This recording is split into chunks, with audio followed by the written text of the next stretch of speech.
Hello, welcome to my series about all Chopin's music. Today we sink into Prelude in C minor, opus 28, number 20. Only 13 bars. 13 bars.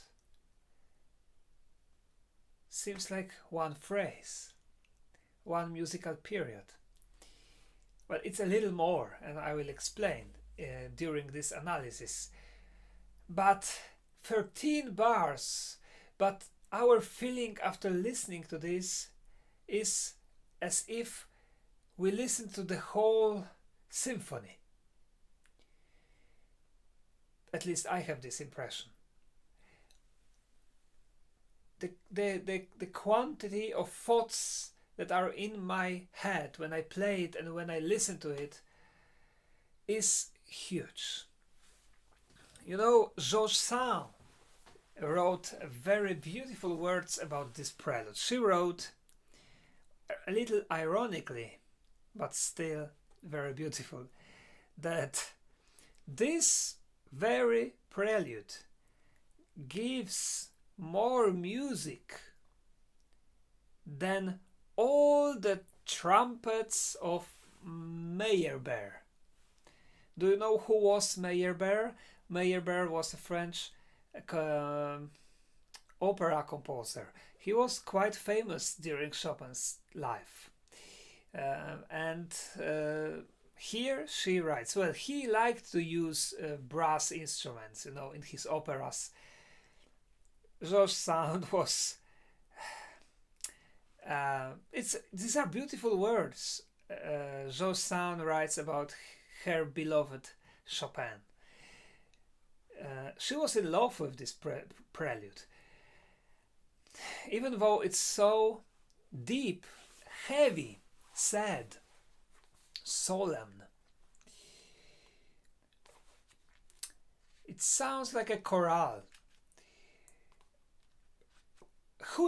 James Huneker, the musicologist, wrote also extremely beautiful words, which I love to quote.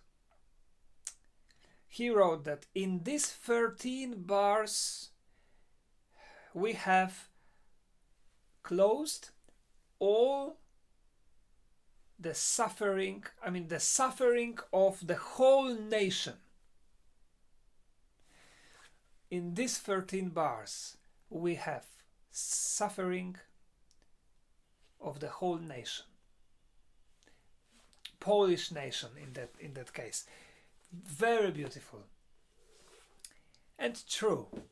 And one more quotation from Jane Sterling, one of Chopin's students, the Scottish girl, who Chopin liked her a lot. She invited him to England and to Scotland. She wrote as follows. On one lesson, I played something that I always called a prayer.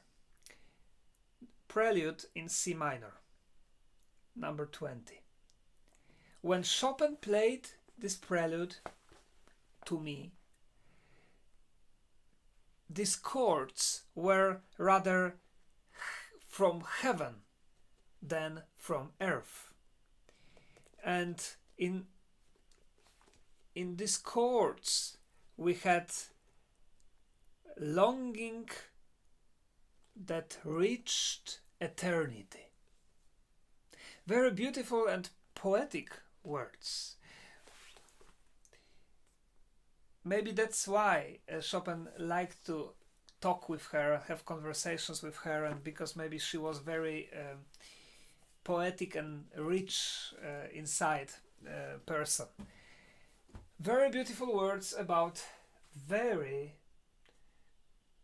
tragic music, we can say. Well, the key C minor is definitely a tragic key. We have a lot of examples from Beethoven, for example. Symphony number 5, the Pathetic Sonata. Sonata opus 111, the last sonata written by Beethoven.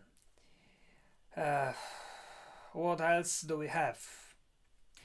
Sonata written by Mozart, also quite tragic. Piano concerto written by Mozart. Third piano concerto by Beethoven. These are examples that of course Chopin knew, and we have more. And here Chopin starts with Fortissimo.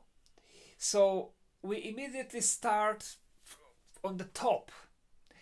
He doesn't need to build up the energy. He starts with the full energy, the full power. Maybe that's why it's so shocking for us, because from the very beginning we are like this. And we are alert to what will happen next. Let's now make an analysis. How is it built? First of all, the right hand alone has a structure of 4 voices, at least the first line, and then we have 3 voices. It's like in a choir. So we have a 4 voices choir.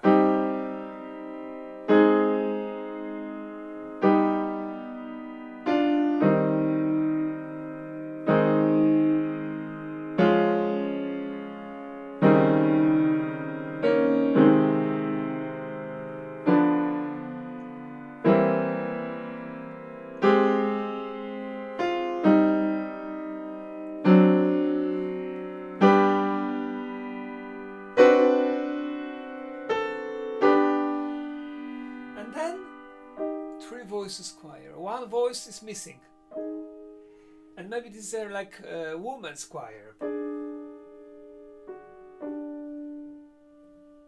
So this is the answer for what happened before. And as you noticed, we have piano. It's not the interpretation of the pianist. This is what Chopin wrote. The second musical period is in piano, and the third, because we have 3 musical periods in this little prelude, the third is piano pianissimo, so it's even softer.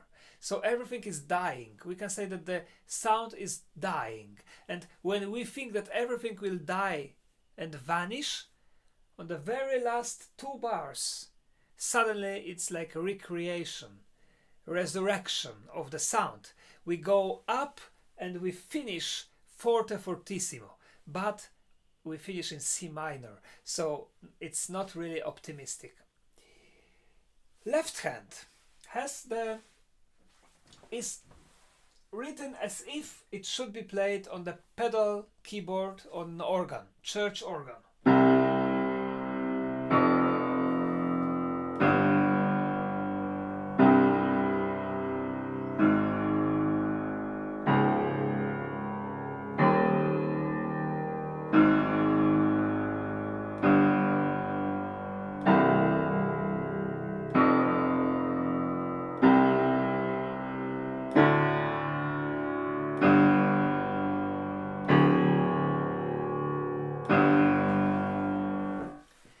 I have the impression that every single note in this prelude is important, that every single note has some substantial, transcendental meaning.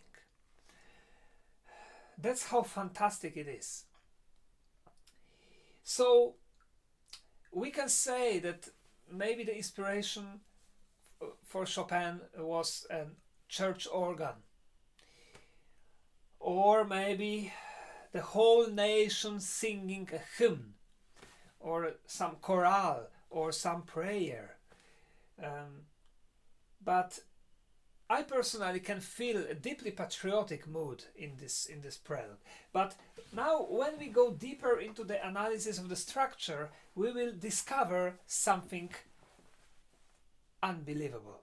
Let's listen. We have the first phrase.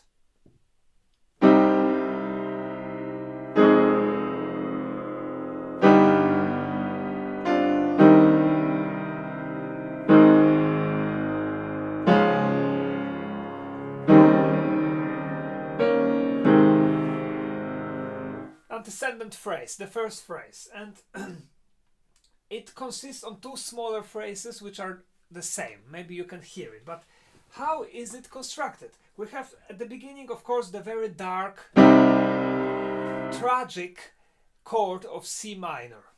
And then the second chord is very interesting. In the right hand we have A flat major. So it's major. A flat major is a heroic tonality key. Chopin wrote his Polonaise, heroic Polonaise, in A flat major. So bright, heroic. But in the left hand we have F. We don't have the note F in A flat major. So this is not in the family of this chord. And F is in F minor. F minor is a very miserable key. Fantasy in F minor we have. We have his the Prelude in F minor was also very, you know,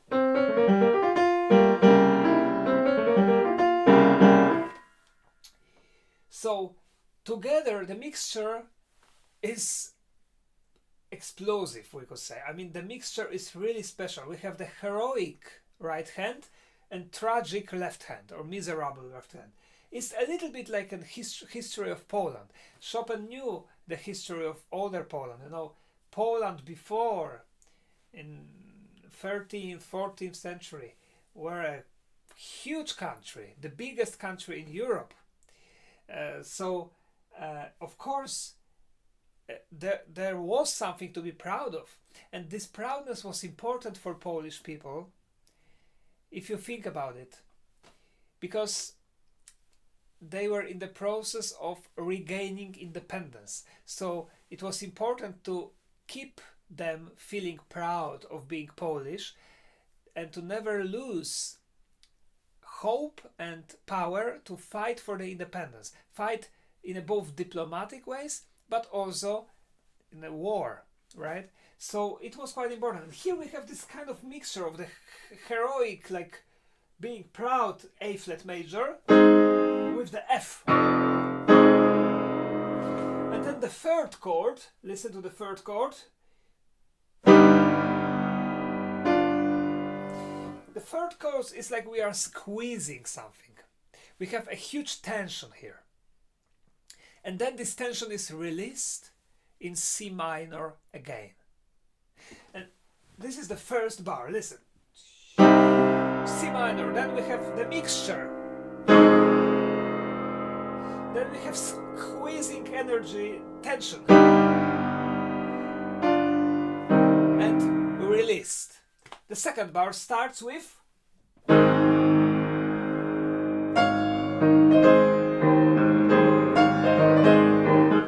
A flat major, and now it is a full A flat major, normal A flat major. Then we have D flat major.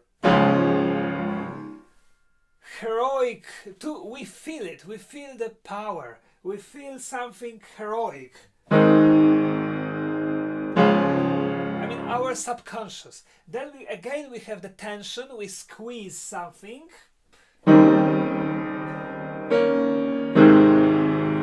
And we release this in A flat major as well. So the second bar is heroic and is the most important bar in the whole prelude.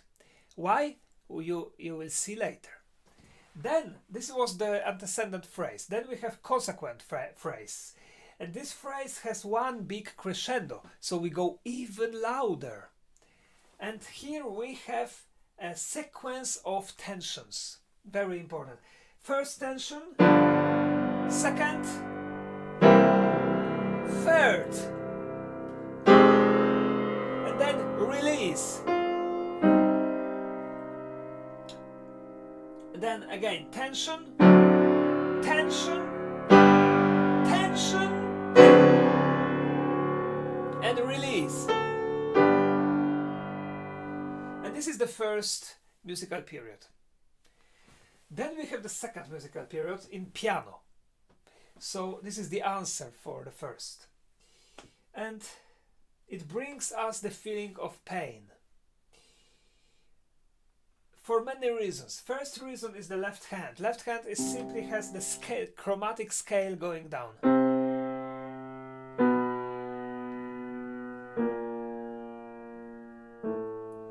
This is the rhetoric figure taken from Baroque or even earlier, of, you know, simply going down, chromatically going down. And in the right hand, these three voices, choir maybe,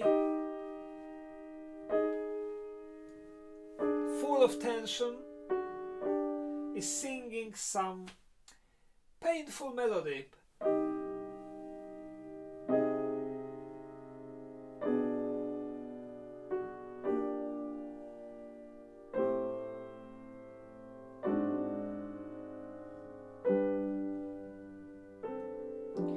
The first antecedent phrase, and then we have the second consequent phrase. And now listen to this consequent phrase.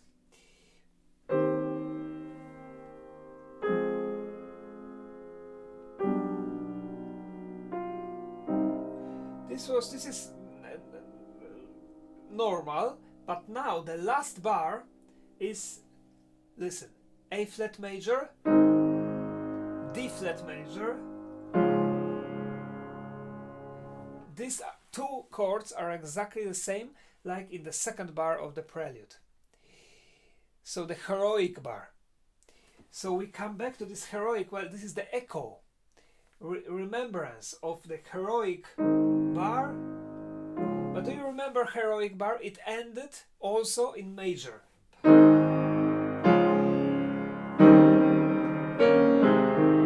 Here this heroic bar ends in minor, C minor, but so two chords are the same,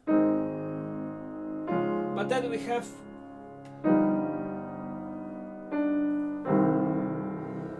minor. So this is the second musical period. And the third musical period is exactly the same like the second. Exactly the same, but in piano pianissimo.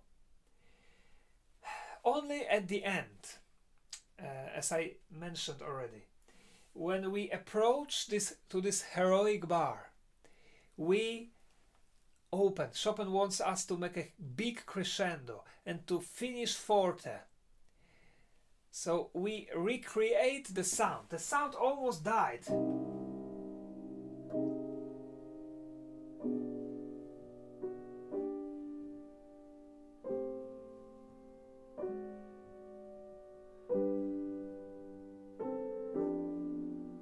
When we think it's over,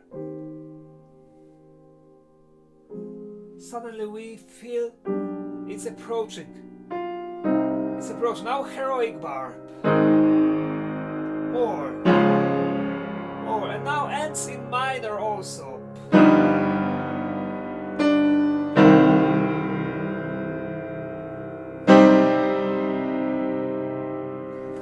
So there is no hope in the end of this prelude. Chopin could have finished in major. That would sound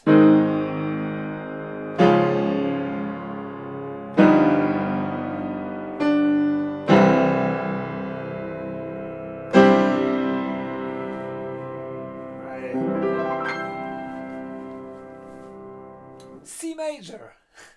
No, he was not in the mood. It doesn't sound well. But it doesn't sound well maybe because we are used to C minor. Anyway, so this prelude doesn't bring us hope. It ends in minor. And I think it's largo, so it should be played quite slow. And it provokes, when we listen to it, it provokes us to think. And I recommend to, while listening to this piece, just listen to your thoughts. What comes to your head? This is like a spiritual music. Music about life and death, about eternity, about history, about everything. and it's deeply touching, but in such a way that I myself, every time after playing this piece, I feel devastated. Not only sad, but devastated, depressed. So this brings me this kind of feeling. But that's Chopin, you know. And it's interesting to mention that this prelude was written before Mallorca, not in Mallorca. And this makes me think that probably this music came from some improvisations that Chopin was playing during the meetings of Polish emigrants. As we know, he belongs to the group of Polish immigrants and in Paris, and they had meetings quite often. And of course he played the piano there, and he was improvising on the Polish themes and the prayers and everything to keep the Polish spirit. And of course this doesn't sound like any Polish hymn or any song, but there is something more in it. So now I invite you to listen to it again and to listen to your thoughts while you hear this music.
Thank you very much, and see you again in my next videos.